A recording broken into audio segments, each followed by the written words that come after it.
Wow, what's going on? We are all here together right now, barring the one and only Kramer. We're in Seattle. We are going to do a youth pastor Q&A. Kieran, you kind of started talking about your coffee cup. There was something wrong with your coffee, or Yes. what's going on? So I ask for my coffee half full most of the time. That's nice. That's nice. Which seems bizarre, but Why do you do that? I like the coffee concentrated, all the flavor, but I like a small coffee. But I want a super, super small coffee, and an 8-ounce coffee is sometimes too big. So I want it to be super, super small. So I ask for it half full, and it never is half full. It's always full, which is so generous of them. Anyways, What a day. We're here. It's cold, okay? I live in Los Angeles and it's cold. I'm not used to this kind of stuff, but we're gonna answer some questions. So the first question is, if you were to be stranded on an island, who would you be stranded on an island with? Wait, out of the four of us? Out of the four of us, and that includes our spouses. You can choose from Ooh. spouses. That's cheating now. Well, if we're choosing spouses, I choose your spouse, Kieran West, because that guy can lift anything at any time. You know what? I'm gonna have to say Wes too, because he's really resourceful and he'll keep you warm. You know what? I'm gonna go on a limb and choose Kramer. Oh! Why? Wait, but bro, Star Wars isn't real on an island. I'm gonna choose Kramer. Kramer's not here to defend I'm himself. gonna choose Kramer for the moral support. He's just gonna make me feel good about the things that I'm not able to do. That's Yeah, true. He just won't tell me. He'll just be like, hey man, I'll do it. Hey, cool. I'm the weakest link. I will go first, and I will be happy to go.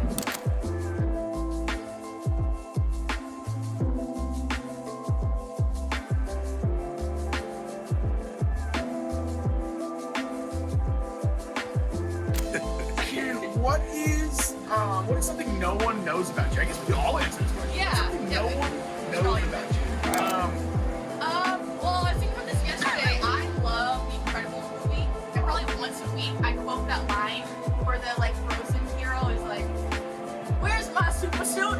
And then he's like, "Where is my super suit?" You know that line? I love that line, and so I say it once a week, and I am obsessed with that movie. What? Woman, where's my super suit? We're talking about the greater good. I am the greatest good you will ever know. I love that line. What's something no one knows about you? Something nobody knows about me. That's a great question. I didn't ask the people. I would say Carly Prickmore. I am obsessed with cars. Yeah, car I obsessed. like that. What was your dream car growing up? My dream car would have been a Formula One car. Just always was into those. Yeah. Formula One racing. That's insane.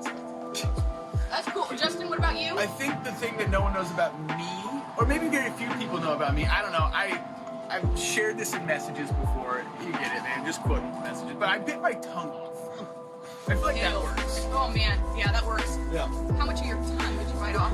Like 98% of it was hanging on by a thread. No, you didn't. And then sew it back on. Yeah. I'd show you a scar, but I'm drinking coffee, so your tongue's kind of yellow, and that's not the shout for a broadcast. But Oh my god. Yeah, that was- Justin. got me going. That's crazy. Wow. Did we? I don't know. That's a phenomenal question. It's COVID. Should we have a seat? This is kind of nice. This is kind of nice, you know? Who is the funniest out of the four of us? Maybe comment on YouTube or Facebook app or Church Home, wherever you're at. Who's the funniest out of the four of us? Yeah, you answer first. Who's the funniest?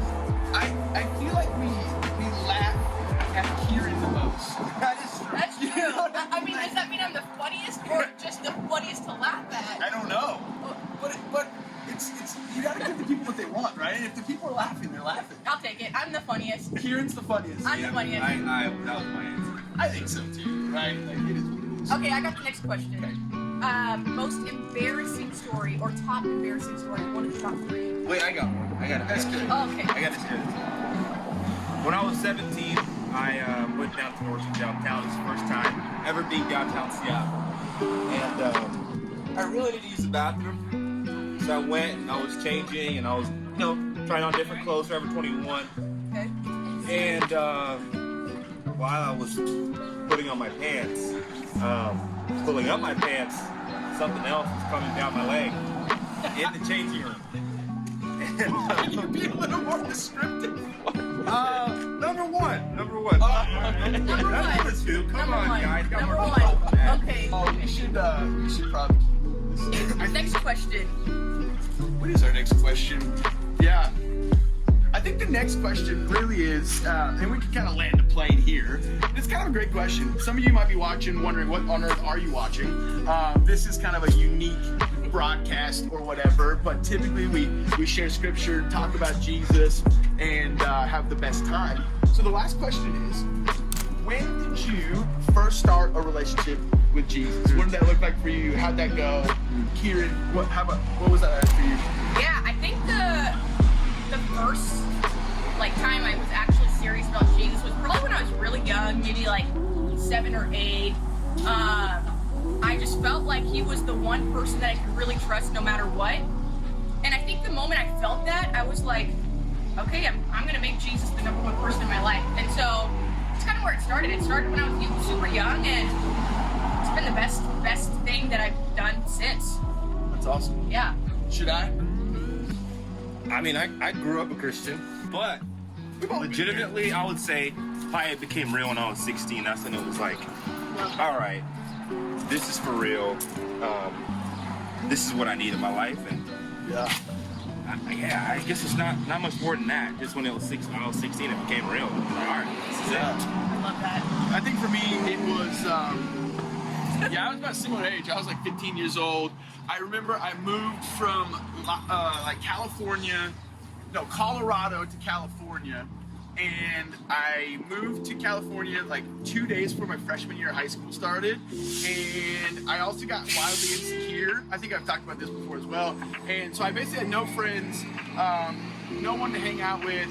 I was very lonely. It was, I don't know, it was just weird and kind of crazy. And I always went to church because my parents, my parents would be like, yeah, we're going to church. Like, all right, sweet, it is what it is.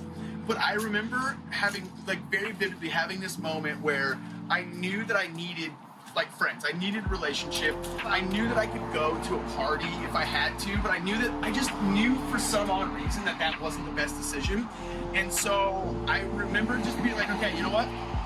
I'm gonna find a church in this new area, this new city that I live in, and that's gonna be, even if it takes a while, that's gonna be where I commit to finding people. And genuinely, I found people, but I also developed this real relationship with God. It was no longer something that I had to do.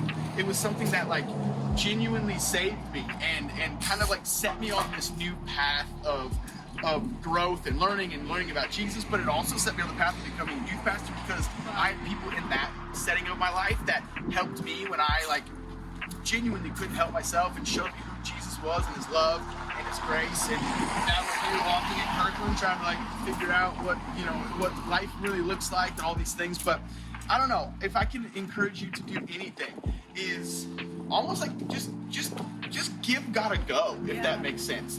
You don't have to believe what we believe. You don't have to have experienced what we've experienced. But if Jesus is real, which we believe he is, then he'll show himself to you. He will let you know how much you're loved. He'll let you know how much you're cared for, and he'll speak to you. I don't know. Yeah, and I think that there's so many amazing things that happen when we say yes to Jesus. One of those things is literally right now, you have the greatest friends. You truly make the most amazing friends when you just completely devote your life to Jesus. So that's one of my favorite things that's happened. Yes to Jesus. No, well, guys, it's been good. We did it. What's the next step? I think we do the sign off right here in the big camera. Church Home Youth, we love you so much. Thanks for being here. Follow us at Church Home Youth. DM us. It's literally one of the 3 and Kramer on the other end of those messages. We also got Pastor Chat going on. It's a big old time. I'm gonna give you a shot within the shot. Honestly, we love you so much. Have a great week. We'll see you soon.